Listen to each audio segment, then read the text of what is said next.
Hi, my name is Alison Renna, and Greg graciously invited me to step in for this episode as a guest host. I'm a doctoral student at Yale University, where I am studying the history and philosophy of religion and science. On this episode, I'll be interviewing Dr. John Modern, professor of religious studies and science and technology studies at Franklin and Marshall College, where I went to college a few years back and where John was my teacher. In this conversation, John and I discuss his new book, Neuromatic, or A Particular History of Religion and the Brain, which just came out from the University of Chicago Press. Neuromatic starts with an idea that so many of us have encountered moving through the world, that we can learn something about religion by understanding physical phenomena happening in the brain, usually through data given back to us through an MRI machine. In Neuromatic, John shows us the deep and powerful and complicated implications of that idea. So I wanted to speak with John about this book. John and I ended up having a conversation that begins with some of his earlier work on 19th century American evangelicals, touches on the relationship between philosophy and history, and sets us up for a really rich discussion of Neuromatic. I want to note that because John and I are friends, we ended up having a very passionate conversation, and during this discussion, a particular strong word beginning with the letter F is used a few times. If you don't want to hear strong language, we recommend that you skip this episode. So I want to take you with me to John's office in Lancaster, Pennsylvania, where I met him on a warm afternoon a little while ago. When I walked in, John had some books laid out on the table where we had had so many conversations during my time as a student, and our conversation begins there. And stop me if you can just be like, this is good, but you can be like, give me a hand signal and be like, this is too much. And I also brought props. Books from Neuromatic. Yeah, so we can go to those. What is here? Okay. We have a phrenology self-instructor. Okay. I'm not sure if you've ever seen one of these. This is really... Yeah, it's a tiny, beige book with gold writing, and there's water stains on it. It is, let's try to get the sounds. Signed by O.S. Fowler. No. Yes. Oh my. So our conversation begins with John showing me a 157-year-old book by Orson Fowler, who was a central figure in John's earlier work on 19th century American evangelicalism. I hope you enjoy. So somebody went to the phrenological cabinet April 5th, 1864. Oh my gosh. A.J. Budding had his or her head read by O.S. Fowler. Who is O.S. Fowler? O.S. Fowler is one of the sort of leading phrenologists, American translators of the kind of European tradition of phrenology, the science of reading the shape and the contours of the head the surface of the head in order to discern sort of inner moral faculties. And famously, I write about this in my last book, he was the individual who literally discovered / invented the faculty of spirituality in 1842 by amending the phrenological understanding of veneration and religion. Before 1842, the religious faculty was basically reduced to one faculty of veneration, which was your capacity to submit or to defer to authority, whether that authority be a kind of transcendental or divine authority, or whether that be a kind of superior in this life. He's like, that's a little too cut and dry. It sounds a little not Protestant enough, maybe you might say. And so he wanted another faculty of spirituality, which was your capacity to attend to invisible things, but not just tend to the invisible things, but to tend to the relationship between you and those invisible things. And so it had this kind of meta control thing where I make the argument that from that moment for O.S. Fowler, given his sort of investment in various forms of liberal Protestantism, particularly Unitarianism and kind of notions of true religion that are arising from more liberal circles in the Northeast, he provides a kind of almost license to be like, I'm spiritual but not religious, right? If you kind of go ahead 150, 200 years, the person who can stand back and choose a little bit of yoga, a little bit of Ayurvedic medicine, a crystal here and there, but I also want to listen to Kanye. Put that all together into a coherent worldview. You are the engineer of self. You're on top of you and so you're sort of. Anyway, that's who O.S. Fowler is. Where do you make that argument if people want to read more about it? Well, I make that originally in my last book, Secularism in Antebellum America, which actually is that I have a chapter on spirituality and liberal Protestants and phrenology, and this other guy, Andrew Jackson Davis. And a lot of those characters from that episode in that book appear in Neuromatic in kind of different formations. And so I kind of think I might mention in Neuromatic the spirituality thing again, but I don't go into this sort of micro detailed depth of what Fowler is doing in terms of his discovery of spirituality. So, had spirituality as like a key term carrying some of the same associations existed before Fowler, or was he? Yes, a little bit. Obviously the word spiritual, if you kind of do a word search, you'll find various mentions of the word spiritual or spirituality. But it really, this is my argument, I'm sticking with it. You really do see it began in Unitarians in Boston. William Ellery Channing is one of the first people I've seen really use it in the way in which it's not just a kind of maybe synonym for religion or synonym for true religion or something like that, but it's something that both signals almost the essence of religion, but also really tries to go out of its way to conjure your individuality, the kind of, in the same way Fowler did, like to move true religion away from any kind of specter or sort of intimation of submission or unfreedom or that, right?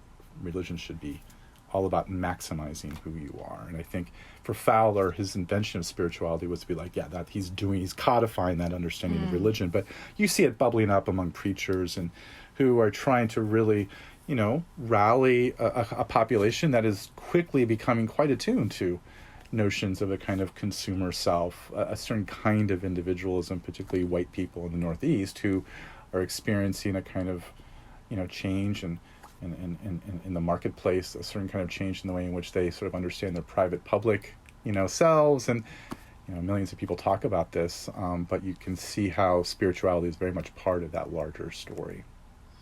So we have, this is O.S. Fowler's book. Go back to this one, but then you see what's great about this. You can see this individualism, this strange individualism happening here, where the person, obviously, he went down every single faculty, from conjugality to parental love to destructiveness to acquisitiveness, etc. And you have 1 to 7, 7 being very large to very small, and he marks it in there, like, you have kind of average, and you kind of want kind of middle range. You don't want too high or too low. And better yet, on each one of these is a page number. So, on digestive power, which is, there you go, Allie. There you go. So digestive power. I've been thinking a lot about the spirit and the human intestines. Yes, and so that's the next podcast when I interview you about that book. So digestive power. So if you have a 4 average digestive power, you go to page 27, and you can read about what does that even mean to have a faculty of digestive power? But then you go 4, have only fair digestive vigor, too little to be abused and need to promote it. But if you had high, like stomach, you have a high digestive power, can eat anything with impunity and digest it perfectly, can live on little or eat much, and need not be very particular as to diet. Just kind of, it just tells you who you are, In a way, it also gives you instructions about perhaps things you might want to work on, so you kind of get this, also very famously, this plastic brain, this plasticity, the malleability of self, the whole metaphysics of phrenology is based upon the fact that you can change, right? Why are we measuring your head otherwise, right? We're not just telling you who you are, we're telling you who you can become. And obviously in the kind of Foucauldian biopolitical register is a big point for, I think, from my understanding of the 19th century, where it's like, oh, wow, that's happening. And it's happening everywhere in all these different registers. Who is Foucault? What are biopolitics? And why does that teach you about the 19th century? Okay.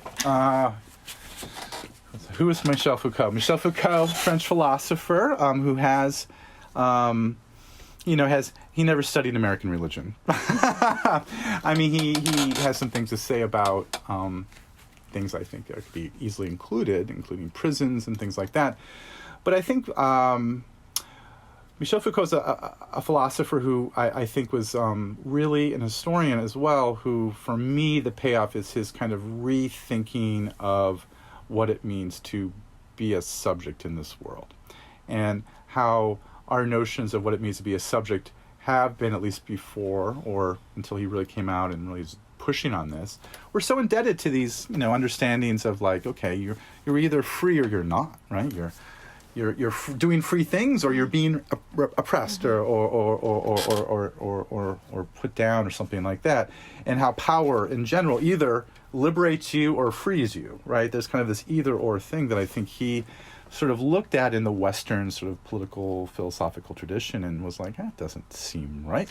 Seems like you can be both free and not free at the same time. It seems like every moment of liberation is also shadowed by moments of discipline, right? Who gave you the language under which to articulate your original poem, etc. It's a complicated story, and so that's an easy insight. But then he takes it, and he just begins to write these like books that are basically demand that we rethink, for example, our understandings of the relationship between reason and madness.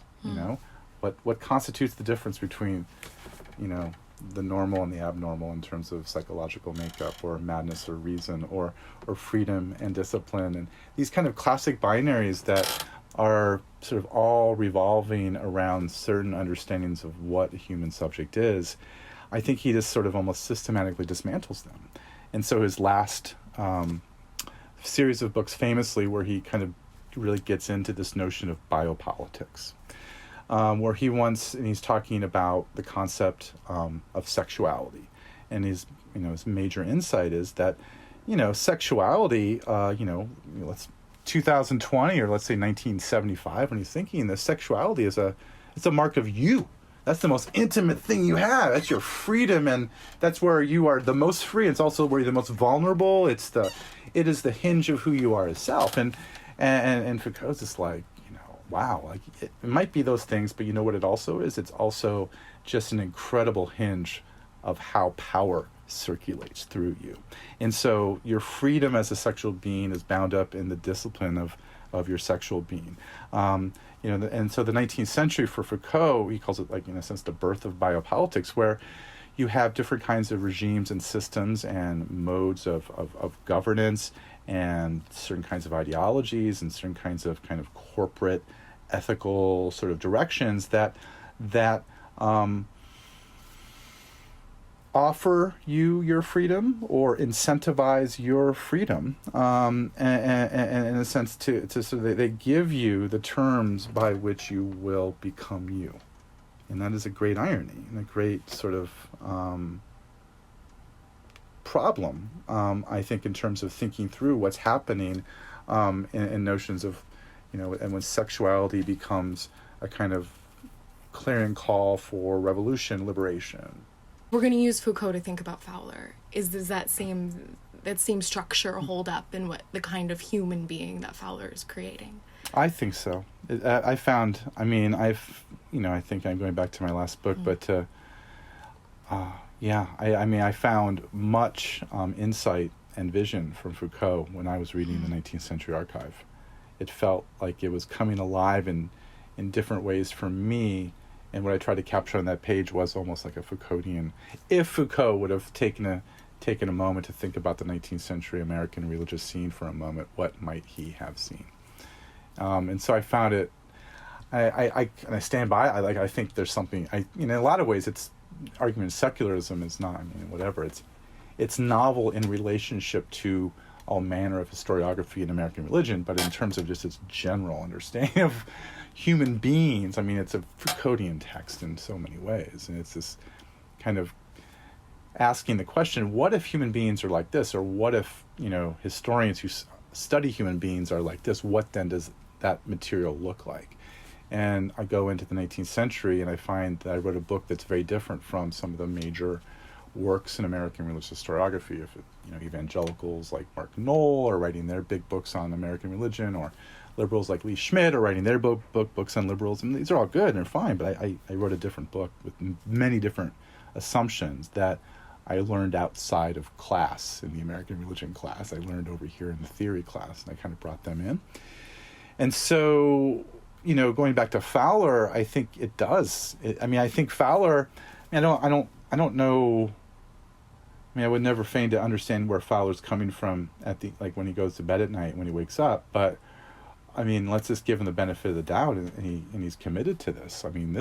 He's an incredible practitioner. He's a mechanic of biopolitics. He is really sets up an incredible, not just a machine, but like a corporation, like a multi-pronged corporation that has all these different kinds of outlets and media things. And I would say then your question, I heard difference. I think of people. All my students think I had a student this year claim that they were, how their generation was so much more rebellious than previous generations because of the internet. How did this make you feel? How did you react? I was like, I hope I didn't react too strongly, but I was like, I don't know what that means, first of all, right? And I would say I think it might be better, at least at the beginning, to sort of think comparatively about whatever we're talking about and what that means. And, but there's this, I think, this can go along. I think, I'll put it this way. I do think the sort of biopolitical frame, and I know there's a lot of people going, well, it's about necropolitics, or it's about different kinds of mutations in the biopolitical, and I'm not against any of that, but for my work as an historian who just likes to read old shit and think about why it's interesting, what's relevant about it, and actually why I'm interested in this stuff in the first place, it still works for me. It still works for me as a kind of general frame of thinking about, I think the is it irony or tragedy? Something about human being that I'm attracted to and its limits. Right? And I think I got that from my mentor, Catherine Albanese, who was I'm not sure if this has ever been publicized, but a deep Foucauldian herself. And I'm not sure she's ever mentioned Foucault in her public writing. But I can attest to you that she was a deep and close reader, marginalia everywhere, of her Foucault when it was first published in the 70s in English and translated, and she was a young professor and she was reading all that stuff. And everybody asked, how did she single-handedly kind of just break off from that classic church history tradition that was just wasn't even the dominant paradigm. It was so dominant people didn't even recognize it as the dominant. It was just what religious history was. And Kathy comes along and, student of Martin Marty, just turns the whole thing on its head. And I want to think that she was able to do that in part because she was such an incredibly close reader of Foucault. How did Kathy Albanese change the field of American religious history? What did she do? I think she decentered it in a kind of classical way where, a couple things. So it's not just that we're going to be looking at stuff that we didn't look at before, So it's not simply Methodist and Baptist and Catholics plus New Agers and, sort of water therapeutics and, those in phrenology or spirituals. It's not just the addition. The way in which I see Kathy's work, particularly in nature religion, and then her final stuff on, more later works on metaphysical religions and the Republic of Mind and Spirit. So it's not just add-on, but it's like we are going to sort of shift the sort of just the narrative arc away from white Protestants. And we're also going to shift the analytic criteria by which we are defining what religion is. And I think that's when I went to study with Kathy in graduate school. I remember just trying to decide where I wanted to go to graduate school, and probably the advice I was giving you, just read the people who are you going to be working with potentially, and who really comes off the page at you want to work with. And I remember, I have not been that familiar with her work as an undergrad, and I remember picking it up, and it was just like, and in a lot of ways, she was offering these kind of alternatives to what I imagined myself to. I always felt I thought religion, like, this is so cool. I can study Elvis Presley, or I can study these weird things, and all I need to do is talk about, like, I don't know, Contra Positorum or Axis Mundis, and I can get away with it, right? There was this license to interpret that I felt in the literature, but it wasn't, I think, until I discovered Kathy's work that it was like, oh my gosh, here's somebody who's actually moving on that in a way, right? So I took a lot from her, who then later on I learned gets a lot of that, not just from Foucault, but somebody like Charles Long, right, at the University of Chicago, where one of her teachers and one of her mentors, who is reading like Derrida in the French in 1967 or 1968, right? And thinking like, oh, what does Derrida and the notions of difference have to do with rethinking African American religious history and its role, the way it gets narrativized, the uses and abuses of the story for various kinds of purposes. And, I think I'm just kind of going off in a nostalgic peak here, but you just think about all these really fascinating, this mini leverage or mini lineage of just Chuck and Kathy. And you're just like, oh my God, there's like a lot of things happened before 1975 that we're still sort of working ourselves through in 2020, right? So I think that's a bias of me as an historian, how things change, but yeah. Sorry about that. I kind of No, it's so good. I have one more question for you, Yeah. which is, I think you alluded before about how your books that you have written before, particularly secularism, in Antebellum America, were breakages from the typical way of writing history in American religious history.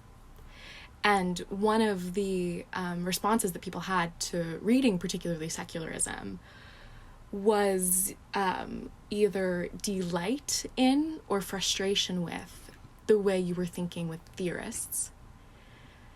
And so I want to ask, or at least one of the ways they reacted, I want to ask, what do you think thinking with theory helps us do in looking to history? Oh, this makes us smarter.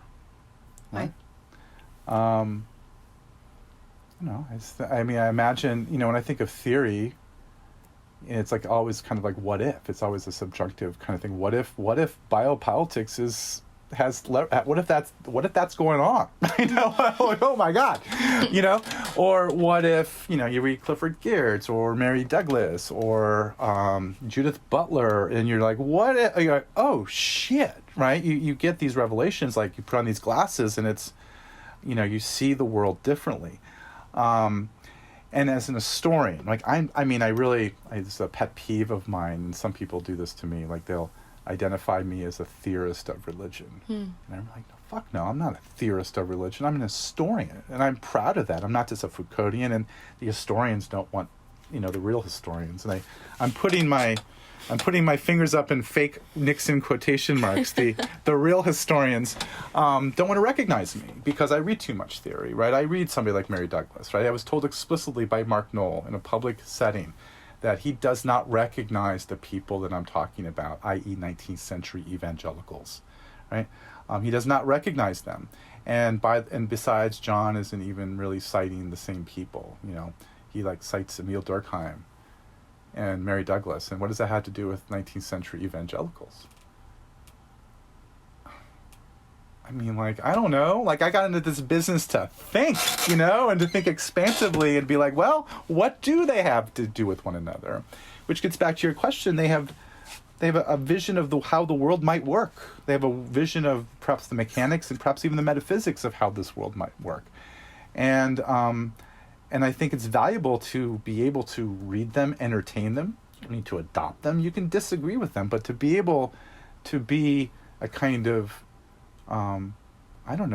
somebody who is writing academic books and to claim as a matter of professional obligation that you're not obligated to read that stuff because it's outside your field, to me is hard, because it's not like you're not reading. It's just like, here's books that provide different ways in which the world works. Sounds like when that person was criticizing you by saying, I don't recognize the people in your book, he was, at least in the statement of recognition or not recognition, seeming to say there is something that these people are that I don't see here. Would you agree that that's how, when subjects work when you're writing history? Is there a truth that you're looking for when you look to history, or does theory help you process those objects differently?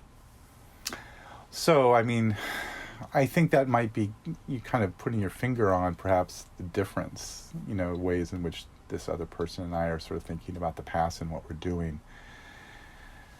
I don't want to describe this like he's like telling us what exactly how. I don't know. I don't think it's so naive to be like, he's not like, this is the one way and there's no other way to do this. There's no other vision of this. No, it's not that. It's more of I think a capacity to compartmentalize. I mean, let's just be honest. My whole like the first chapter in Secularism Antebellum America is a critique of Mark Knoll, and the critique goes like this: oh my God, Mark Knoll is right. What an amazing fucking historian he is. Look at this amazing archive that he has put together and the argument that he is crafting out of these materials. It's so convincing. It's so thorough. And what that means is this. And my argument then is like, what this shows to us is the incredible discursive Foucault. Foucault taught me to recognize, oh my God, there's an incredible biopolitical discourse that is going on here that is circulating through evangelicalism in the 19th century, circulating through evangelicalism and historians of evangelicalism and the storytellers about evangelicalism in the 20th century. And so I too am part of this thing, right? And I wrote an essay right after that book called My Evangelical Conviction, where I talk about my own sort of movements within and across evangelical things, and so the point is, like, I have no problem with Mark Knoll. He's an amazing historian, right? I mean, I'm glad I have my library here. Here's my Mark Knoll with all the tape flags, and best yet, he inscribed it to John. I can't even remember what he said. But I can't remember what he said either. But I read the shit out of his book, right? And I take it very seriously. And I think perhaps my gripe is like, it's hard. I mean, I guess somebody could say, I can't. I mean, this is a book of just incredible learned erudition. Footnotes. It's just, what? Wow. I think I think it's much easier to be like, well, I don't understand what's going on. Biopolitics, what is that, French? I don't know. Why, what do you think is the reason that someone like Mark Knoll would say he couldn't understand what you had done with that archive? Because I think maybe he hasn't done the work of reading Foucault for 20 years. And guess what? I've read a lot of I have shelves of evangelical tracts and literature, right? Confirmed. I am doing very old books, and many of them in this room. That's why I don't give up that kind of claim. Like, I am an historian. Perhaps I'm just doing, more work than other historians who want to claim that I'm not doing that work. Just because I read theory and the archive together. And how could you not, I guess is my question, right? How could you not be interested in an interesting person writing, how could you not have an opinion about Foucault as a 21st century intellectual? A learned opinion. You might not like the person, you might think they're wrong, awesome. But how do you get away with not? I'm sorry to keep raising this puppet of Merkel. Keep asking this, but like, isn't his rejection of the application of Foucault, or that maybe that's the really bad verb, the application, but thinking with Foucault in the 19th century archive, different from saying that he doesn't have a thorough reading of them? Well, he hasn't given me a thorough reading, and he didn't give me a thorough reading on the spot, and I've yet to hear a thorough reading of people who sort of share, like, that kind of... I know my field, and I know the Foucauldians. I can count them on a few hands, Does thinking with power... like, if we have Foucault's power, but with really any theory across time, betray any commitments to some kind of thing about humans and their societies that just keeps popping up? So are you kind of getting at there perhaps are different metaphysical commitments or theological commitments that we're making? That's one way to phrase it, yeah. I think that's fine. Yeah, I think that's fine, right? And so, and that's totally fine. And I was asked one time, and I think about this question a lot. I remember not really understanding where the question was coming from. I think a person who was listening to me and was becoming skeptical of my Foucauldian whatever, asked me something to the effect of like, well, is genealogy the kind of method that Foucault, sort of indebted to Nietzsche, but this kind of, a sort of history of the present notion where you're thinking about how did you come to be? How did the questions that you were formulating and asking come to be articulated in this particular moment in time? And that is sort of the beginning of your history. He asked me, is genealogy my spirituality? And I think about that question, that's a sick burn, and I didn't quite get it. I didn't quite get it at the time. I feel like you really internalized that sick burn for Neuromatic. Yes, I have. I think I have. Yes, I have. I think, and that's what this book, I think, is going to be on one level more readable than secularism. I think just in line to line, it's an easier book in a sense. It's not quite as inside baseball as secularism. And so that's good.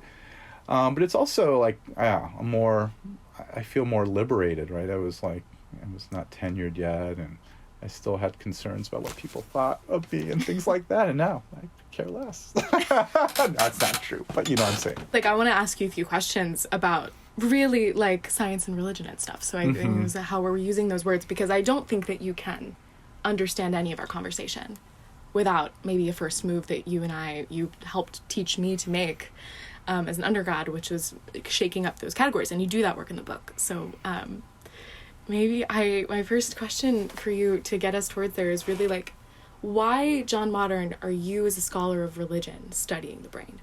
How did you get towards the neuromatic? How it started? Yeah.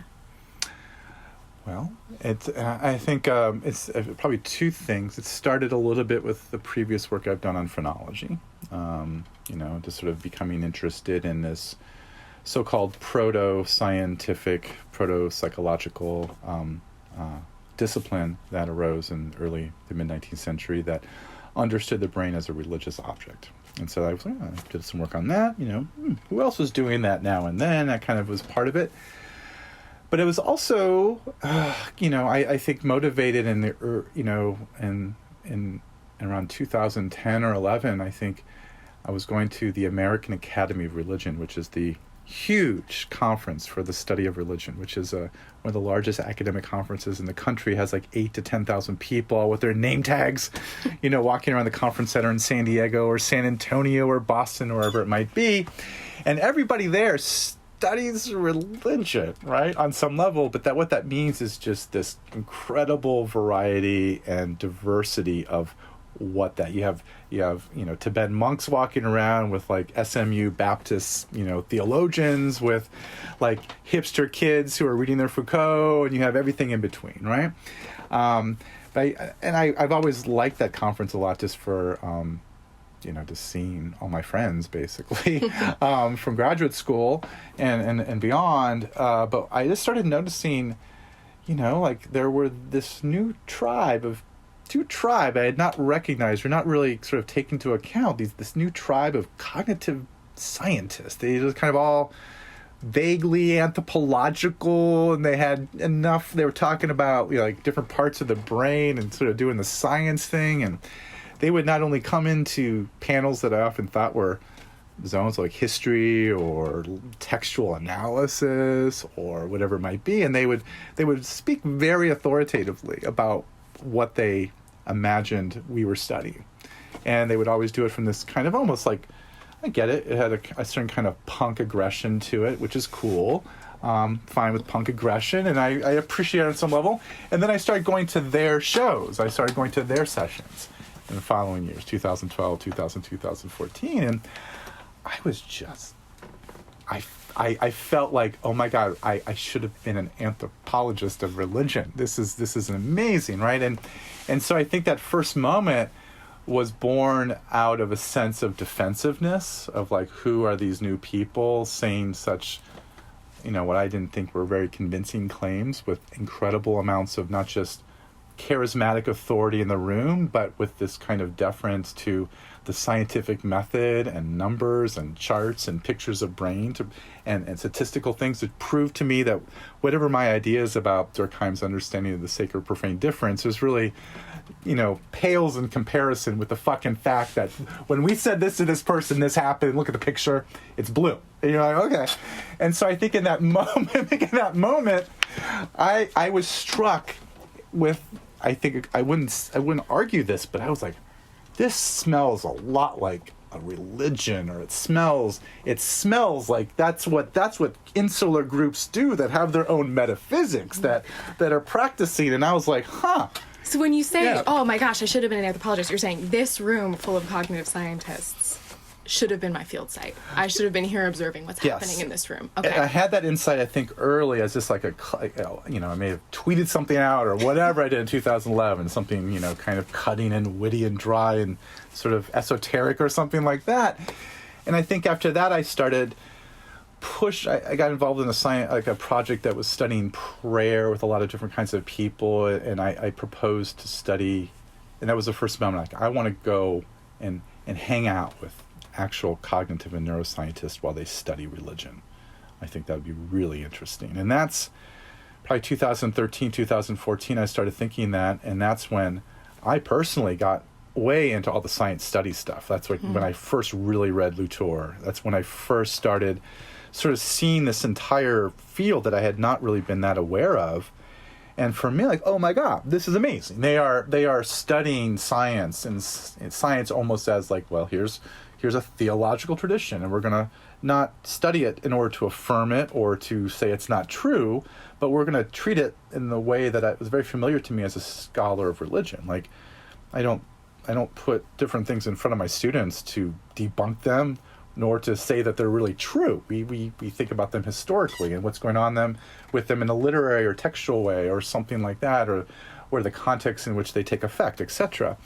And I found almost this like, oh my gosh, like, you guys are like, sort of a cousin. Like we have a related sort of take. Mm-hmm. And so I think that's how it began. And where I began to, that initial insight as a scholar of religion, where I'm like, this smells religiously, on some level. Or when I first read some of the cybernetic archive around the same time, like, this totally smells like theology.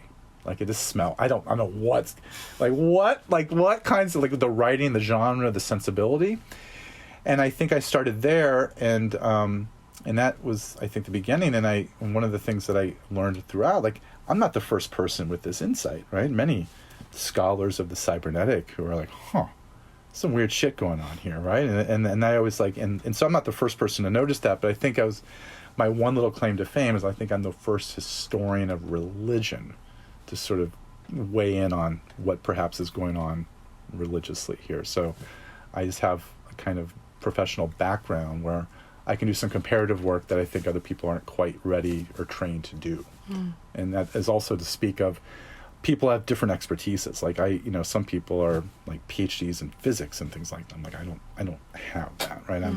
And so my take on the brain here, is very much respectful of the kind of scientific claims that they're making. I'm not trying to say, no, that doesn't add up to 2.4. I'm like, no, like, not questioning the machines are not working right, or I'm trying to sort of step back and just like deeply and densely historicize them to the point where they and other people can begin to see, different kinds of neuro and cognitive scientific perspectives as products of history, and not necessarily just simply embedded into the sort of fabric of our reality.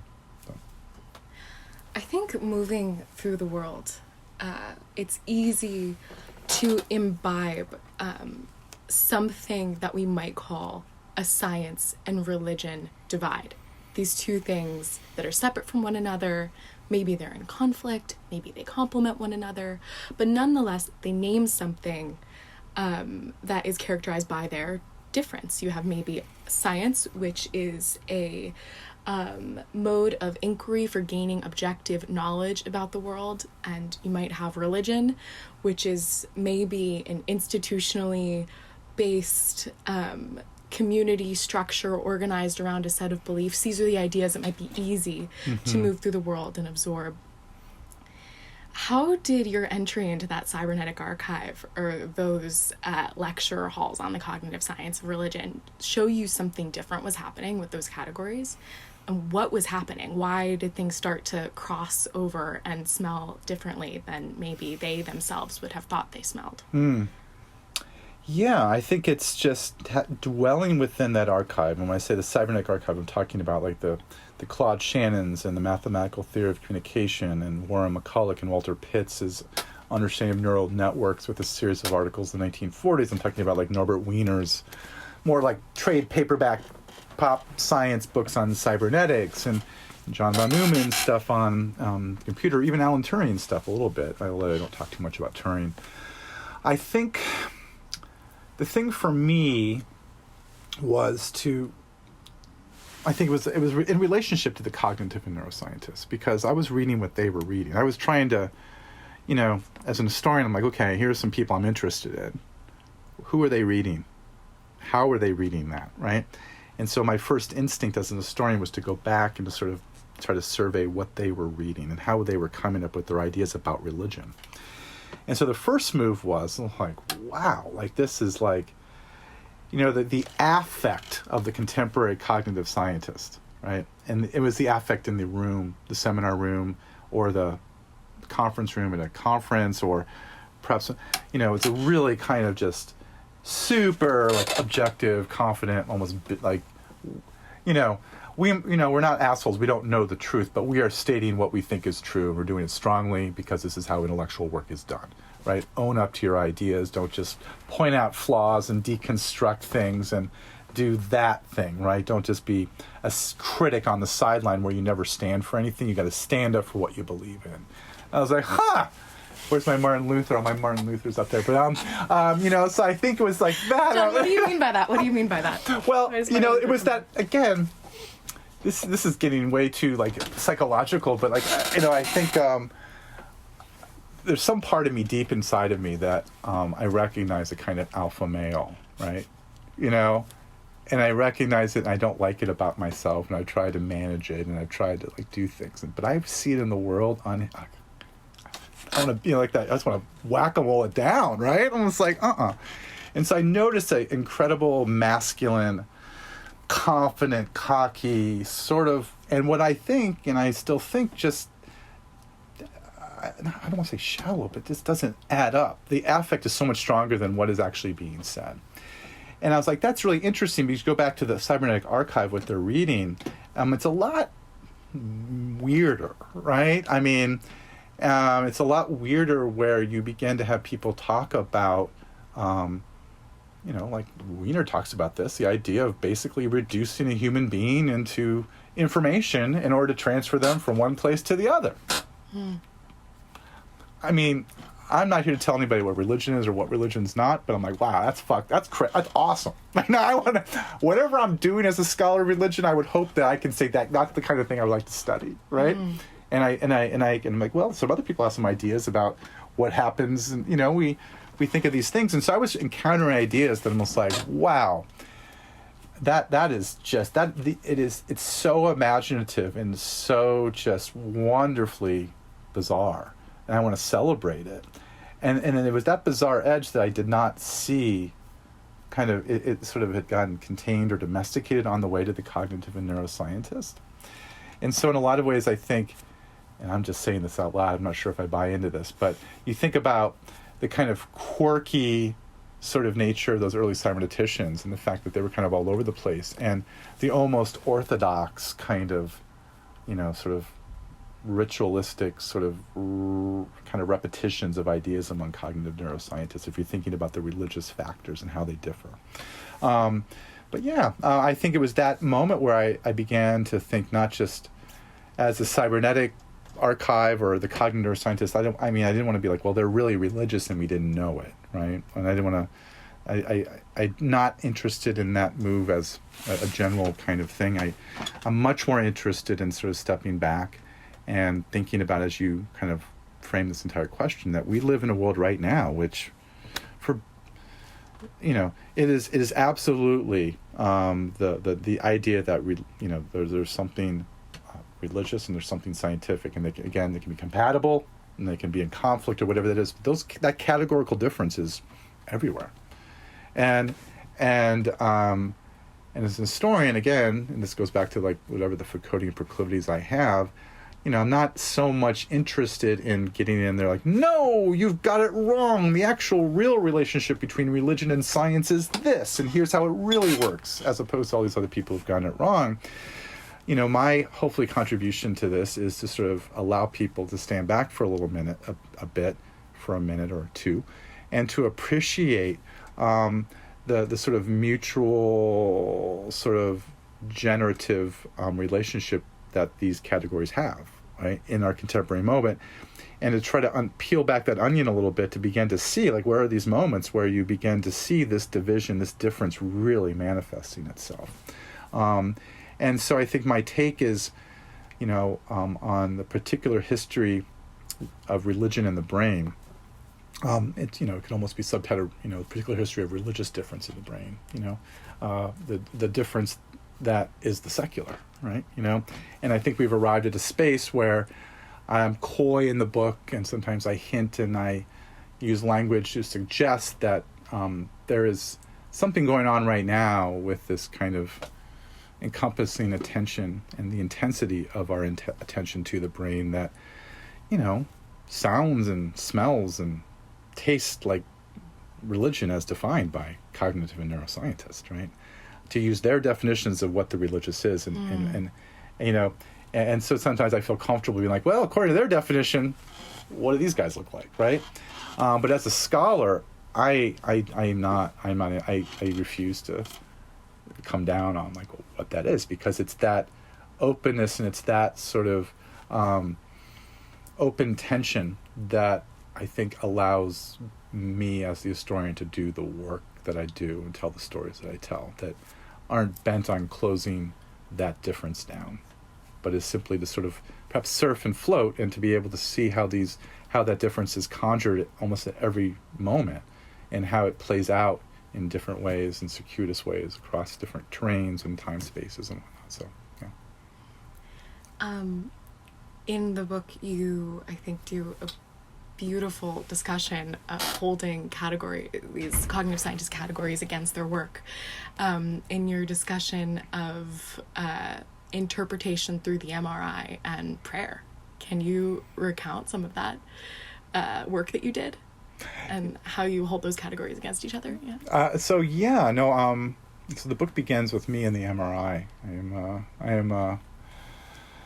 I am partaking in a study where they're looking to find some neural correlates of religion. It's more specific than that, but yeah, I'm taking place. And so I go into the MRI, and I had this experience in the MRI that was, kind of overwhelming. I felt, it was a physical, visceral experience, but it was also an intellectual experience. And it was an experience that, I kind of pitch it and frame it as a kind of classic sort of, kind of mystical encounter with power or something like that. But it's always done a little bit with a kind of wry sort of tone, and then also in the book, it kind of is also bookended by my time at the University of Aarhus with cognitive scientists who are studying prayer and mysticism. And so at all times, I'm really trying to keep the reader informed that this book that they're reading, that is so much about the past, is so grounded right now. Like I am the writer right in front of you. I'm writing, with my own limited understanding of the present and trying to tell a story about the past. And so what I think I learned from sort of hanging out with the scientists and trying to get my head around their categories of religion and the secular and the brain was that, gosh, how is it? I think it comes back to this. There is something you and our audience perhaps has read some Charles Taylor on the secular age, the big book on the secular age. It's a fine book done by a philosopher who sort of tries to tell the big story about how we got here. And helpfully he defines the secular age as not the retreat or the decline of religion. That's not the point. That's not what has happened to modernity. And what Charles Taylor says is that, but somehow we as secular moderns, what distinguishes us from previous people who weren't not secular moderns is the fact that we are forced to encounter religion as a choice, as something we can feel like we're born into, or we can feel like we can reject, or we can embrace, or we can change, or we can sculpt. It's that sort of kind of almost call that I think Taylor points to as a distinction that says this is what we do as secular moderns. And I agree. I think that's a good point. That's a good point.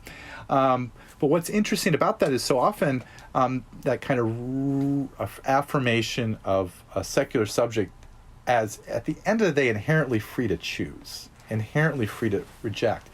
And I think accompanied by that is a lack of attention to the fact that, the world makes its way in whether you want it to or not, right? Ideas and powers and forces, they make their way, under the skin, or however you want to put it. And I find it very interesting how individuals sort of live their life thinking that somehow they're immune to the culture that contains them. And I kind of go after historians who sort of have that position, and I kind of go after these cognitive neuroscientists who imagine themselves to be immune from history and culture. That somehow it doesn't affect them, that they are almost like a laboratory unto themselves, that they have controlled for every ecological confound that can make their way in. Where not only do they not ask these questions that I would like them to ask, like, why are you asking about the brain? Why are you asking this particular question about spirit? Why are you defining religion that way and not this way, right? Again, not because I have the right answer of like how you should define religion, but I think it'd be worth their while to reflect a little bit upon these questions. But I think so not only did I not find scientists, cognitive neuroscientists doing that kind of work, because as I said, like you're never going to be able to say anything, John, if you do that. You're going to be lost in little circles of thought your whole life. You're never going to be able to come down and say, this is where the categorical difference is. This is. And I get that if you're a doctor or a medical doctor trying to treat somebody for a disease, you don't want a kind of Foucauldian doctor or a Derridian doctor. I get that. You want somebody who is, an analytical philosopher extraordinary. This is it. Here's the pill. Here's the thing we're going to do with that part of your brain. We're going to do that, and that thing that you don't like happening is going to not happen anymore. Praise God. Awesome. Right? But I can't handle is like, this goes back to like why this book was written. People making strong claims about religion or hope or life or morality or these things that are nothing to do with like empirical medical things, right? They're making humanistic arguments through a kind of apparatus of science, and they're doing it in such a way as that they've already cut off any possibility that it might be worthwhile to engage in what those questions that we often associate with humanistic or historical questions, like why do this? Why think about this moment now? What's happening? What ecological confounds have made their way in? Why are you defining religion this way and not that way? Right? Yeah, and I think for me that itself is a kind of way of being in the world that, I think at the end of the day, I just don't feel that's how I inhabit the world. And I look out to my friends and family and other people, I don't think that's how the world works. I just don't think we're capable of immunizing ourselves from each other and the world around. And I understand it might be a useful conceit here and there. Totally get that. But I don't find it a very interesting conceit as an analytic conceit when you go forward with narrating a history or narrating an argument or something like that. I want my writers and people to be more reflective in a sense. And maybe that's a weird demand that I'm making upon people that is perhaps unfair. Right? That's not their job. Right? Their job is to tell us what the neural correlates of religion are. That's not my job. That's their job. So why do you locate in Neuromatic this, what you call this way of being in the world that you're rejecting, that position that you've like described as a masculinism, as a form of objectivity, as a detachment from history. Why do you find in Neuromatic the brain to be the center of that way of thinking? Yeah, I mean, I think that's a great question. I certainly didn't lead with this, but I think over time you realize how charged the brain is in terms of the politics of gender in modernity. You know, from early on, the brain becomes, you know, associated with like male sexual prowess, you know, in these different kinds of ways, in which rationality coded as male, not feminine, the brain versus the body. And you see, you know, and it's not, you know, and again, I would be very clear, you know, about a lot of the things I talk about in terms of both race and gender in my book, and talk about this kind of almost white mythology, a kind of white masculine mythology that accompanies and is part of the making of the brain into this sort of almost quasi-religious object. I'm not sure if I want to use that phrase, but you know what I'm saying, this idea, how did it become this? There's a lot of weird politics involved, and I think, gosh, you know, I don't know. I find it, I don't know. I think this goes back, again, my proclivities. Like, I'm just more interested in positions and arguments and politics that are more open-ended, right? That are somehow are presented in such a way with a little bit, even if they're presented strongly and with incredible authority, there's at least an ironic wink there that, I understand this is just a performance. And it's your obligation to perform back at it, right? And I think I have a lot of probably unacknowledged like pragmatism / William James and coursing through my blood a little bit. I read a lot of that in graduate school, and I was very taken with that. And it was precisely around this question where I think I was reading James when also reading, you know, the first time you encounter Derrida or Foucault or Nietzsche or something like that, and the whole world begins to crumble. And I go, oh shit, everything I thought was true is not. And everything, and oh my God, how can I ever, oh my gosh, even the position, it's not that I thought the wrong things. Oh my God, there's nothing that's true. I'm never going to have that stability again, that kind of feeling. And I remember reading James, and he was just so kind of calm about it. It wasn't sexy about it. He was just like, oh, of course, you know, there's this truth as well. You know, truth is a capital T, and there's lowercase t, and it's always in the future. It always gets worked out. You know, this kind of anti-foundationalism that he was very clear. Is like this. There's a politics to it, right? We don't want to live in a world with a bunch of assholes yelling at each other because they think they know what's true, right? Righteously so. That is really bad, at least for James, for democracy. And yes, he has a little bit of American exceptionalism to him. Okay, that's fine. But I think, like, okay, it would be a lot better if the world were made up of people who didn't hold their positions to be, you know, tried and true and somehow akin to the Word of God. And even when they performed that, you had a sense that they had a sense that they were playing a role. You know, I don't know, a little performativity in there. Like, just don't take yourself so seriously, I think might be my... So basically, Ali, you've made me realize, what is your metaphysics, Sean? I'm just like, well, silliness and humor. But even like religion and science, like what is that basic thing? And so, and so I think, you know, having written my last book, which is about, you know, it's about a lot of things, but it's also, one could call it the history of the category of true religion, or maybe the category or the history of the categorical difference between true and false religion.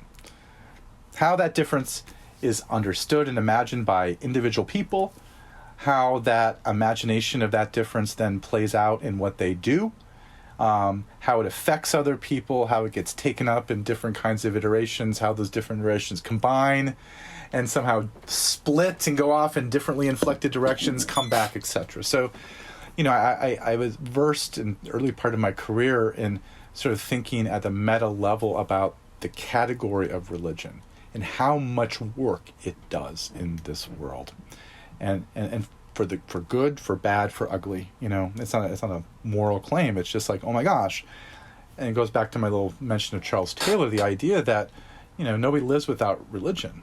I mean, yeah, you don't have to go to church or mosque or synagogue, or you can be against religion or spiritual but not religious, but this is modernity. It's there, right? It's in the news. It's like, oh my gosh, the religious fundamentalist Taliban are taking over Afghanistan after the secular forces. Like, without even getting into like what's going on there, like that categorical difference is everywhere. And so then fast forward to this book, I think I learned a lot from that take and that research. And so the current book, Neuromatic, is sort of almost like, it's asking the question, oh my gosh, there's this thing out there that we all identify as like the cutting edge of secular enlightened science. Like, this is where the real fucking work of the future is getting done. We're building brains, we're building computers, we're going to live fucking forever. We're going to make everything easy and convenient. And it's all kind of based around a kind of scientific perspective that assumes itself to be true, natural, and human. Like, I mean, it's just like the end all be all, right? What is going on at the level of the brain? And so I think, when I see that as a scholar of religion, I'm like, I just want to know how did that happen? How has it become so just commonsensical for anybody and everybody to almost feel required, no matter what they're talking about, to sort of slip some neuroscientific study in to give whatever they're saying more legitimacy or more authority? How have we come to a point where it's become, again, just unquestionable how true the brain is for almost, in all these different spaces? And so my perspective on the relationship between religion and science, I think of science and scientific perspective is similar to religion. I mean, a lot of people are claiming to be religious, a lot of people claim to be scientific, and I love it, and I want to study what they're doing, right? And I guess maybe, I think going back to that sort of, we kind of got into the tension between me and the neuroscientist, the kind of straw man neuroscientist who stands there immune from the world around, and me, this sort of, the soft historian who's deconstructed everything, who absorbs everything too much and doesn't have a space for their own voice or something like that. I think part of that is I don't grant people the claims of their universal truth. Why? I don't know. I think it's fucking dangerous too. I think it's a dangerous world where people claim to know what's true and what's not in ways that are not practical.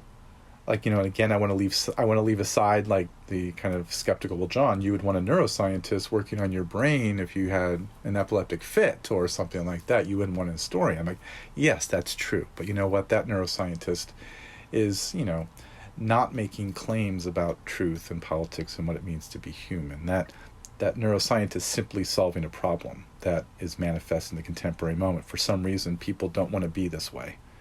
And they go to that doctor because they ask that doctor to be changed or to feel a certain way or feel a different way. And that's awesome. I'm for that, right? That's fine.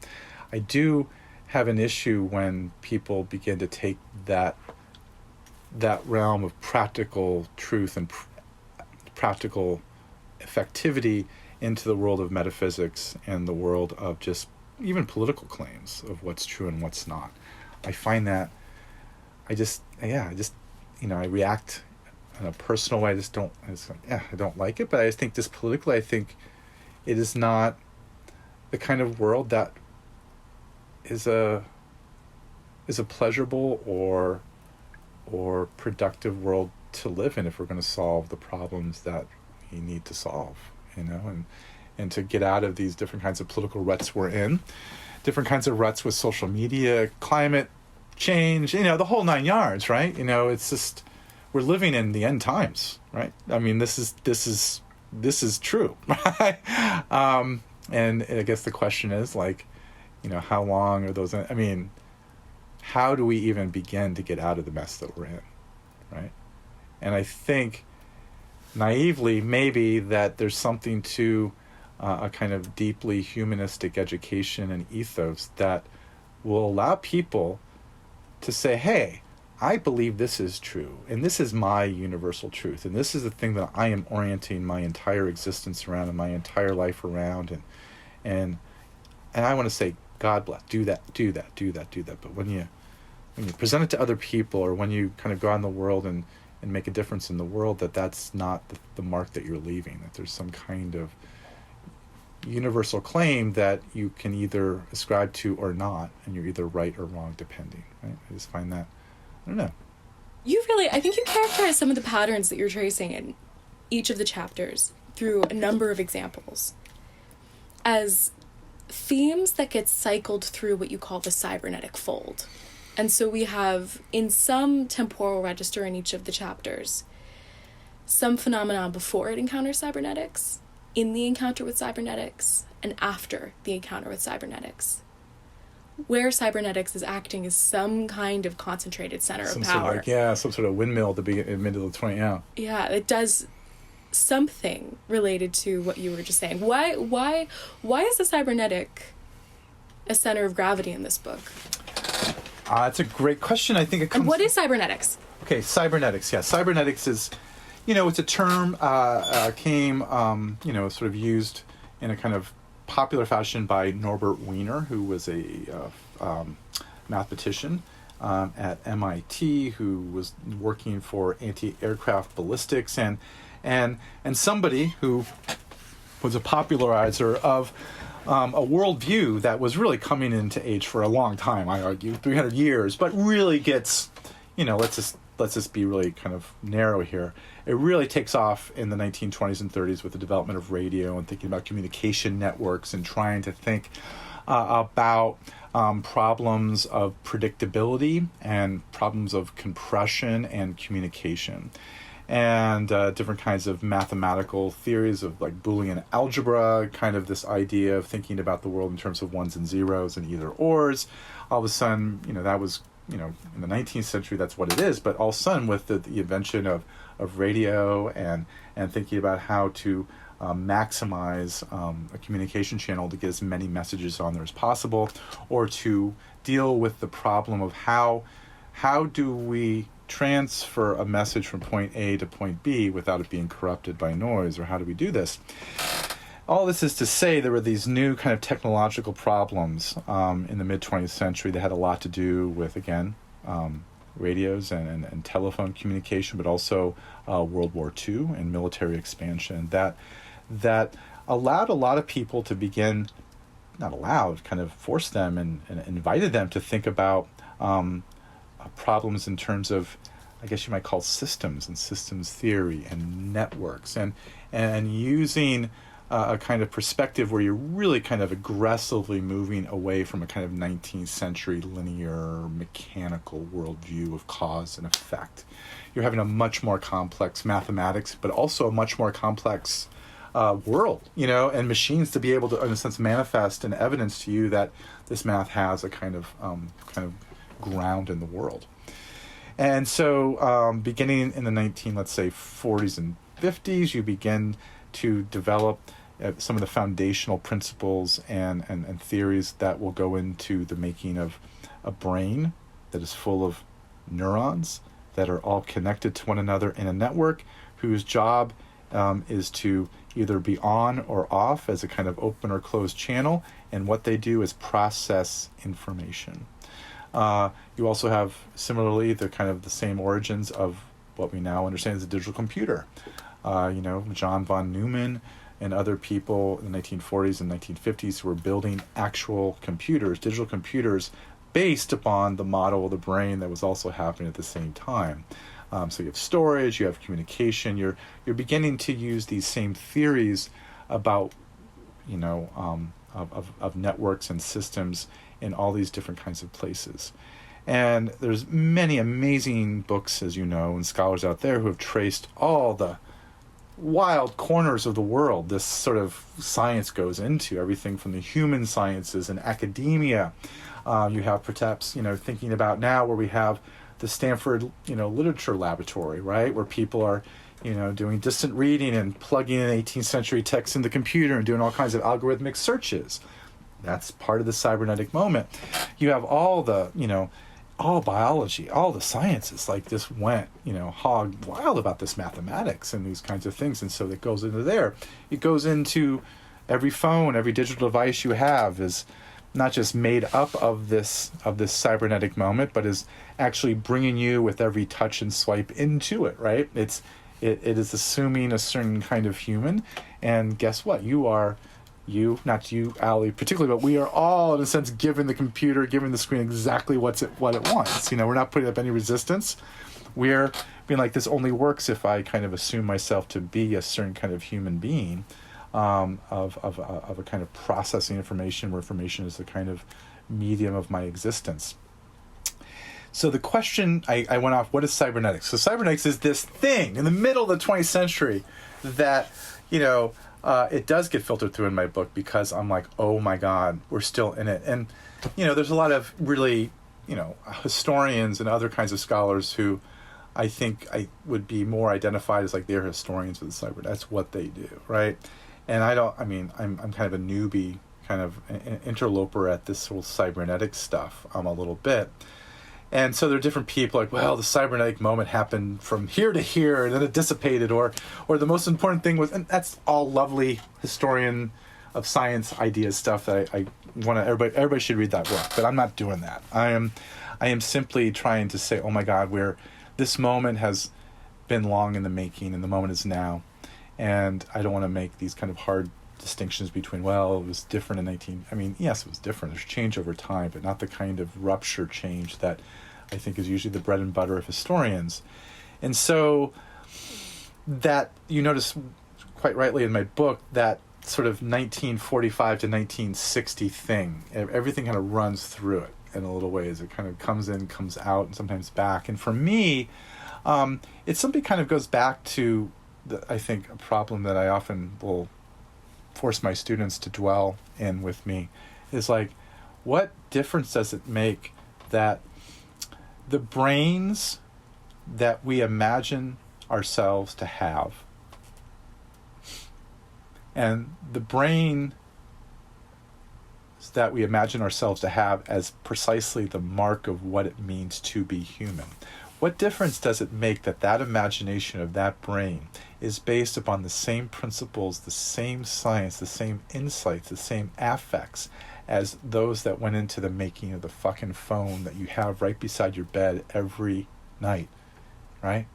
Like in that classic question that Augustine asked, like, what do you love when you love your God? What do you love when you love your machine, right? And so it's just like that. It's just like, wow. And that's the conceit, right? Like, I don't know what to do with that question. I find it disturbing that there could be that weird symmetry that is actually the thing that allows these things to work so well, and for these things to feel so much part of us. It is the weirdness that will allow, as we move into the future, and my book kind of gets into this, as we become more and more comfortable with this and we internalize them more, we are going to change. We're always changing our humanity. Our humanity is not some stable thing that was once something. It's always changing. But as we move into the changes, as we move into the next 20 or 30 years, it seems that those changes are increasingly going to be driven by this kind of continuity and compatibility between the mechanics of whatever is behind that screen and the mechanics of what's below our skull. And I want to disrupt that. I think I want us to think more about that. And like, do we really want to do that? Because there's all different kinds of ways you can be human in this world. And that's one of the beautiful things that the study of religion does. It teaches us, as a matter of fact, as the historical record, all different kinds of ways to be human. And it's been done differently by a lot of different people across time and space. And so again, this kind of goes back to you're like kind of pushing it, like, why am I so suspicious of universalism? Because that universalism does not allow for that truth to fully manifest itself and fully be included in the way in which we all should be imagining our humanity. And so I think I'm that same universalism that I'm kind of suspicious that it inhabits when it's inhabited by a single person or a perspective. There's something about the kind of universal connectivity or relationship between our brains and the computers that we're building that I think also drives my critical project. Amid such a ubiquitous way of ordering things in the world, like academics will often call it a logic, amidst such ubiquitous logic, why did you choose like the thematic organizing examples that you did, things like the hyperactive agency detection device or universal correspondences or the asylum? Why did those become the ways to tell this story? I think that those are all after the fact. I mean, it's like I'm a casting director and I'm having people, try out for a role. And it's like, I need some set piece that is going to allow me, like, for example, the hyperactive agency detection device, which is a kind of analytic that is often and has been used by particularly cognitive scientists of religion as a kind of, as a framework to talk about religion. It's not like everybody believes the same thing about it, but it is this kind of idea that why are humans religious? Okay, that's an interesting question, which what they mean by that is, why do humans believe cognitively in supernatural agents that are invisible? And so the theory, as the theory goes, that there is a kind of evolutionary psychology perspective in which early humans, and this is also one of my pet peeves, I cannot handle evolutionary explanations for contemporary behavior that are done in less than maybe, 6 generations of scholars. I mean, like, seriously, like the elevator pitch, like, here's what it is. Early humans, some humans had what we all have agency detection devices, which are basically a series of neural systems that are connected that serve a purpose, basically a kind of hazard, protection, precaution, awareness of our environment. But it comes down to, let's hypothetically have two groups of humans. One group of humans has an agency detection device that is hyperactive, that is working overtime. When they go out in the woods and they're hunting for food, right, as early humans did, and they're going out in the bush or the wild, and this group of humans they're always sensing agents. They're like, what's behind that tree? What did that tree talk to me? Or that rock?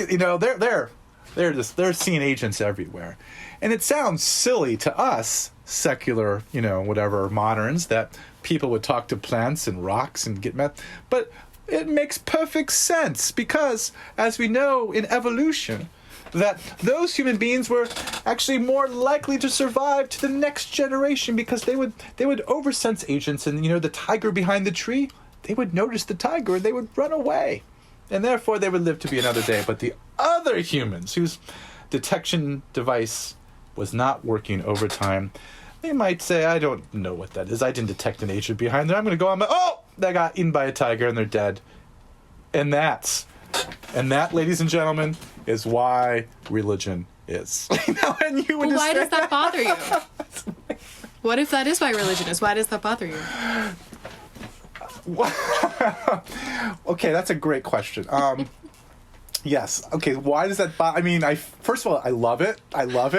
I mean, I have to say I just love saying the word hyperactive agency detection device. I mean, it's like the best actor in my book. Like, yeah, you brought an Academy Award for this, right?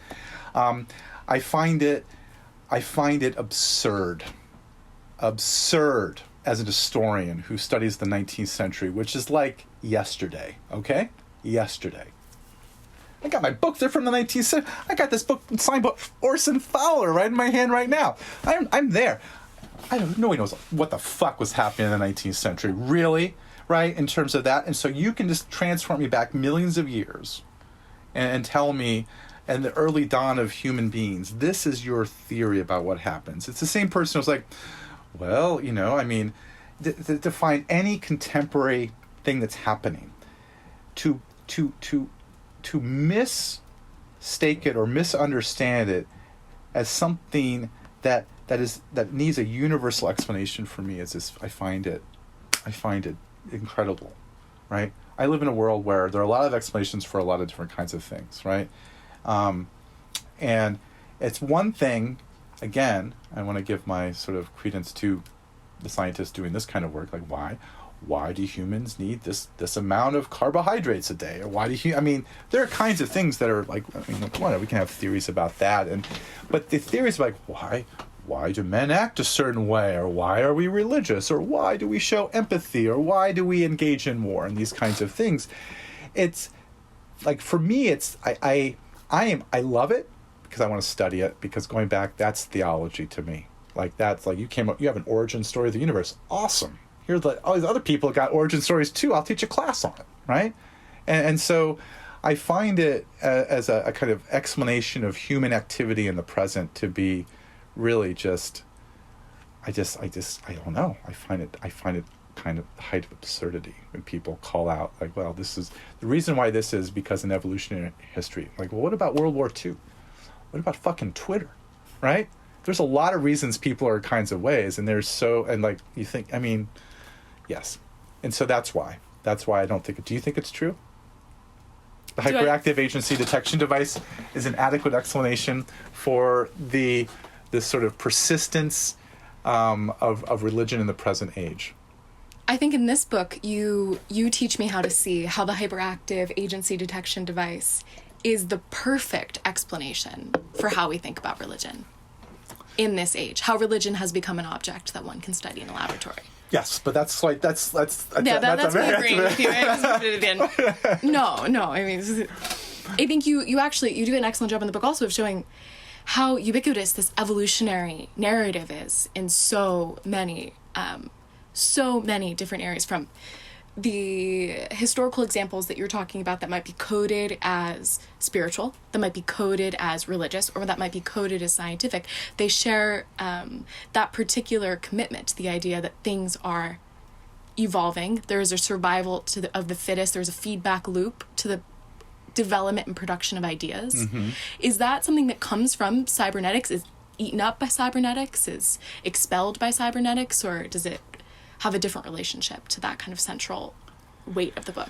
Yeah, no, I think, cybernetics is definitely a utopian project, the early, cybernetics gets taken up in different kinds of evolutionary circles very explicitly in those kinds of ways.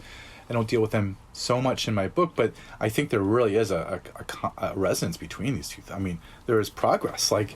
Cybernetics is like, it's like, oh my gosh, like, we now are on the cusp of this revolution in thinking and doing and being and what it means to be human. And wow, look at us. We are at the pinnacle of human thought. And one of the things that I think I've quoted in my book, where I quote some cybernetician in 1962 who just sort of lays it all out there without apology. It's like, our method of scientific inquiry is built into nature itself. The way in which we're thinking about the world, the way in which we are being scientific, is not just some sort of human effort to understand the inscrutable world. We have discovered how reality really works, and we are now modeling, or we are able to fine-tune our brains and our approach on that. And so they've reached the end, and now it's just about filling it all in. And so there's this kind of assumption among many cyberneticians that they are at the end-all, be-all of knowledge. It's the same way in which somebody's like, you know what? I had a dream last night, and God spoke to me, and God told me these are the 5 truths of the world. And again, I love that. I love it. More of that, please, right? But I don't instinctively, well, that guy's crazy, and that person's got a lab coat, so, no. I'm like, that. They are on the same epistemological and ontological footing as an historian, particularly when I'm not invested in labeling them. One's crazy, one's rational, one's religious, one's secular. Like, no, let's get together. And I think in the book too, I deal a lot with religions that I think a lot of people, even historians of religion, who will be like, that's a little out there, like Scientologists and parapsychologists, and those individuals who are often even at the margins of stories of religion, right? And I try to put them on the same page and in the same space as these other figures who we kind of assume to be kind of leading lights of kind of scientific revolutions in the 20th century. And I'm like, I don't know.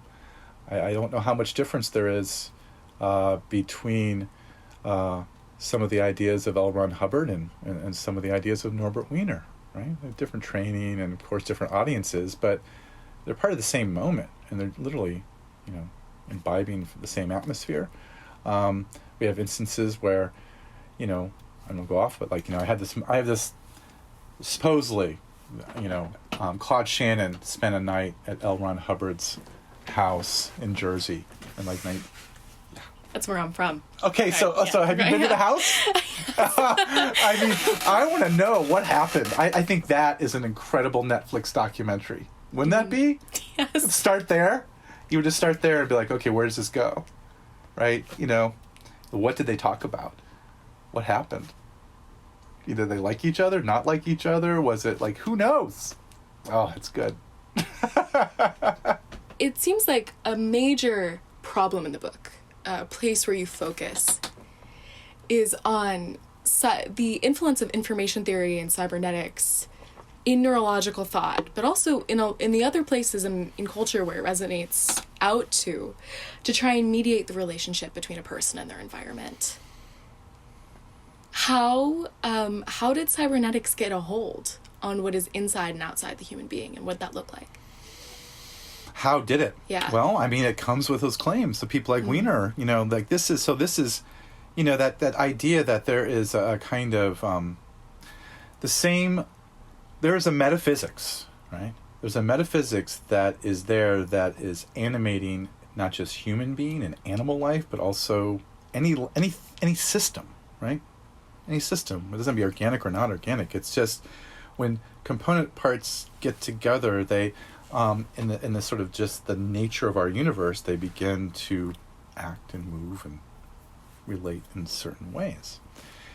That's I think that's a faith commitment, right? At some level, right? And we can prove that. You can give evidence, look at the flock of birds and look at the mitochondria, and you can begin to make these sort of relationships. You're okay, I guess that makes sense, and so it's a powerful sort of insight. But that is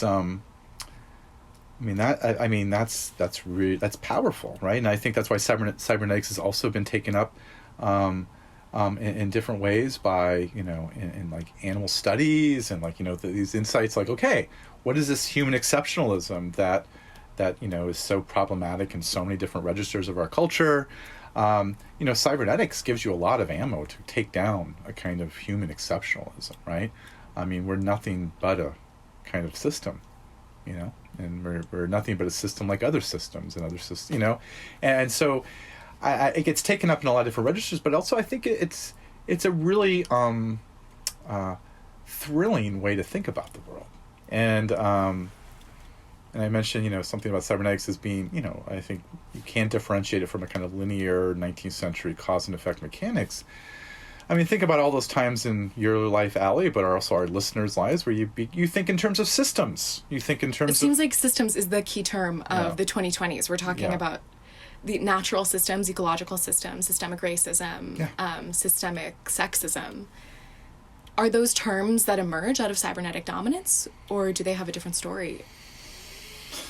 I would want to take a look at each one of those manifestations of the systematic, but my sense is that they certainly move through the cybernetic archive. And they move through the flowering of all the sort of post-cybernetic ways in which to sort of think. The most potent legacy of cybernetics is the computer networks and the systems under which we live, which gives fodder to different insights about how racism works or how sexism works, and so I think they all are connected, but it's also, I think I get into this in my book. There's a lot of ways in which I acknowledge, I find that, a kind of almost systems approach to things a really powerful, from my own work as an historian, right? And I talk a little bit about Foucault and his sort of work as his notions of discourse as being part, kind of beside the development of cybernetics. In a lot of ways, he's very much resonant, and I appreciate that. And so one of these moments in my book where I find my own self thinking in terms of systems, systems of discourse.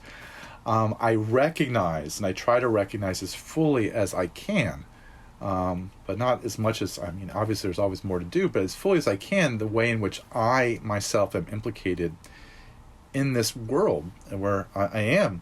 Like, I have, in a sense, reduced the world to systems, because that's what we all are doing, and how not to do that. And my goal is to somehow produce a book or an argument that just moves against that on some level. Somehow this goes off. There's a possibility of it not being contained by that, because I think systems is, we are in it, right? We're the fish in the water, and we can't see the water, you know? You started the book by discussing the constraints of possible measurement in the MRI machine. How does historical analysis work differently than that? Or does it work differently than that?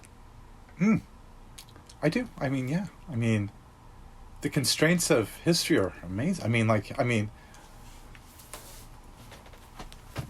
You know, like that, again, I'm thinking about my conversations with the cognitive and neuroscientists who sort of just find no value or merit really in what they see as just like, well, John, you're a good writer. You can really turn a phrase, or you can, you know, you're not saying anything. You're just putting words together and just throwing it up there, right? There's this, you know, and I'm like, yeah, I'm an historian, right? I also want to say I'm not just making this shit up. I have footnotes, and I have conversations that I'm in, and I have readers who have read all this stuff too. And so there is a kind of modality by which my work is grounded, but it's not grounded in the same way. It's not grounded in the same way as like, this is what's happening, right? I would, a mark of my book's success will be if people read it and either agree or, more importantly, disagree with it, and most importantly, write another book that says, you know, John's kind of right about this, but he was totally wrong about that, right? That's where that goes. I think there's something about the limit. You know the limit. Of course there's limitations. There's other stories you can tell. That's built into what I'm doing. That's my performance, right? What's your performance? And that would be my kind of response to that sort of thing. What is it, right? And so, of course, mine's restrained. And what's fascinating about, you use the MRI. So there are many people out there who MRI is like this kind of truth-telling device. It's like, you know, you just wave it over your head and you can sort of see God, right? Literally. But there are many people I encountered within the neuroscientific community who are just like either resentful, not cognitive science particularly, and psychologists even more so, that in order to get a grant, get $1 million grant or $2 million, in order to get your lab started and do the work that you want to do, you need to have an MRI technician on it. You need to show the funders that you're really doing that work, because that signifies hard work, the hard work of science, as opposed to somebody, you know, testing people and asking them questions, or somebody theorizing about cognition. They need a hard MRI technician scientist on their grants.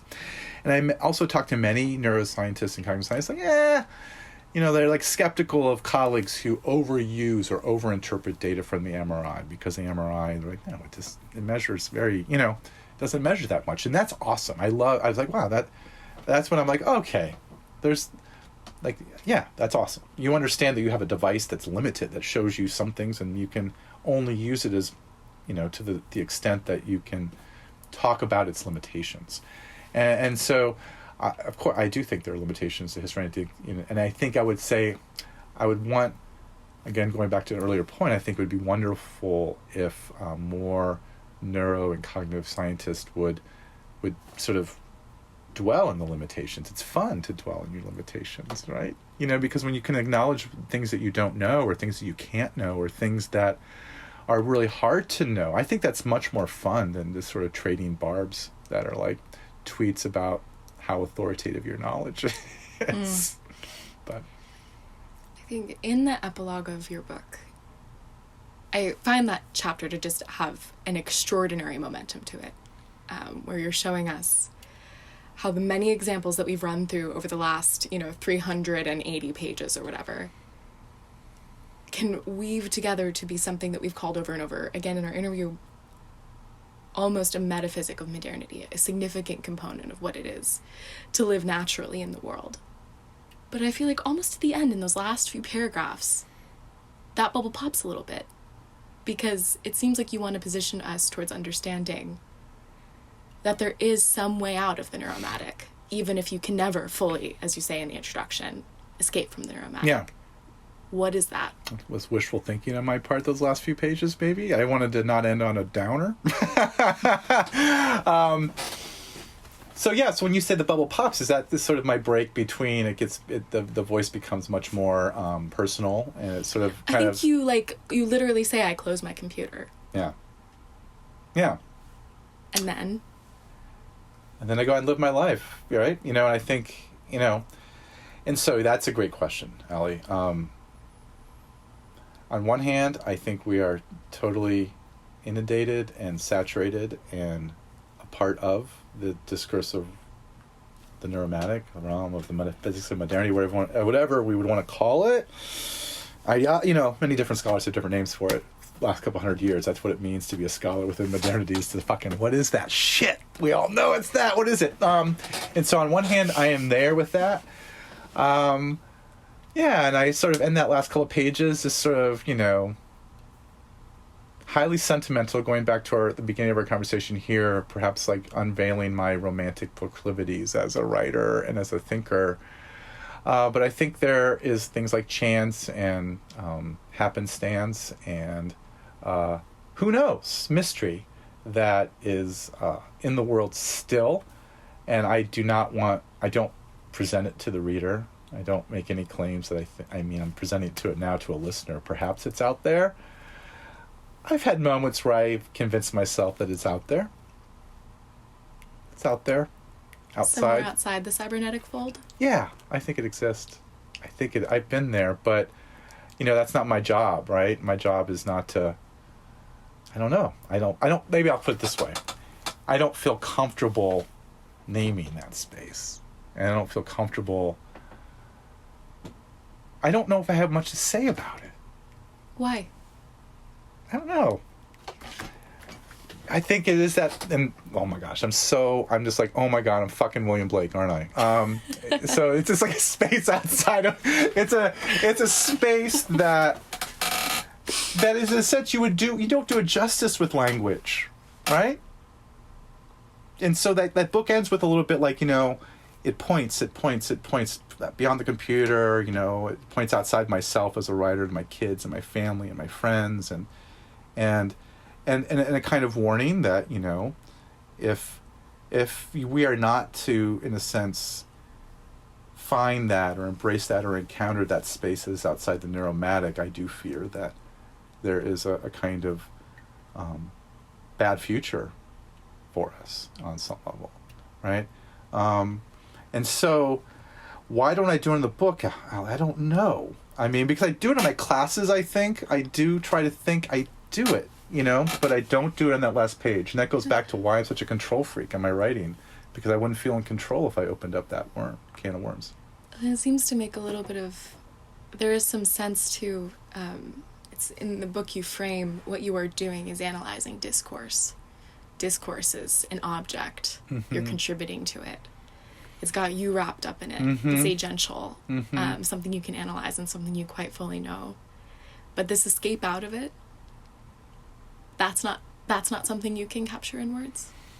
Well, I don't want to claim that I have escaped out of it. Like, I don't think, I only want to claim that I believe I would want to affirm with my hand in the air on some sort of sacred book that we could all agree is sacred, that like I affirm that there's a space outside the neuromatic. But, I think, it gets at after this book, after 380 pages of being hit over the head constantly with this, oh my God, this world is thick. This world is thick with this fog of whatever this is. I hope to open it up enough where my vision is where the reader would close the book and hopefully that was a pretty good book and it was dark. It's a dark book. It's kind of, but it's funny but it's dark. It's dark, right? And there's a reason why my grandmother, for example, has this kind of weird appearance dedicated to my grandmother, who, has, kind of interesting history. I talk about in the book, but I'll just put it this way. She was a committed evangelical and a committed premillennialist. And the line that I find great humor in the book, but I also tell this at parties when, she talks about John, we are lucky to be living in the end times. And it's just like, there's something, just that line for there's something for me that is both absolutely dead center within the metaphysics of modernity, which I described, but it's also my memory of it and the way in which it hits me. It takes me out of it on some level too. And I imagine, hopefully there's ways in which a reader can find something in the book where they don't encounter that space outside or that space aside in my book, but somehow after the book. Does that make any sense? Yes. Okay. Especially if we can think of Neuromatic or A Particular History of Religion in the Brain by John Modern as its own kind of windmill where we learn something and then we come out. I like to think of that as shooting off the windmill at the end, I think. That's nice. That's kind of, yeah. And it's just like, I mean, I like that. Because there's just one, I'm gonna, I just, I kind of going back when really met on this, like we're part of a very small little weird little nerdy group that's been around for, I don't know, depending on how you want to count it, not very, decades, centuries, whatever, just like nerds who are way into like telling these stories, but also accounting for our stories to other nerds, right? And, I just think there's something really valuable about contributing to that conversation. And, people ask, like, what's the biggest payoff? Like, how many people are going to make a lot of money in your book or something? That's always the question. Of course not, Be lucky if 500 people read it. But you know what? Those 500 people who read it, they're going to have an opinion about it. And guess what? A lot of them are teachers, and they're going to teach it. They're going to not even teach it. They're just going to learn something about the world, and they'll make a little different decision next time they teach. And it's just this slow kind of trickle out, right? But also just at the end of the day, too, going back to our initial conversations about the aesthetics of writing, life is too short. I'm going to read books that are going to make me mad, going to make me cry, going to make me fear for my life. I don't want to read boring books. And so hopefully, I like the vision of the windmill. I know that's not boring. You might not like it, but it'll spit you out somewhere. That's in there. Yeah. So, okay. Yeah. Thank you. Thank you so much. Really enjoyed the conversation. Thank you so much for listening. I want to thank Matt Donaghy, a brilliant thinker and friend and podcast editor, for assembling this episode. If you want to hear more from John, you can find links to his work at johnmodern.com. JOHNMODERN. You can also hear more from both of us in a new audio project John is directing called Machines in Between, funded by the Luce Foundation, which you can find at machinesinbetween.com. Thank you.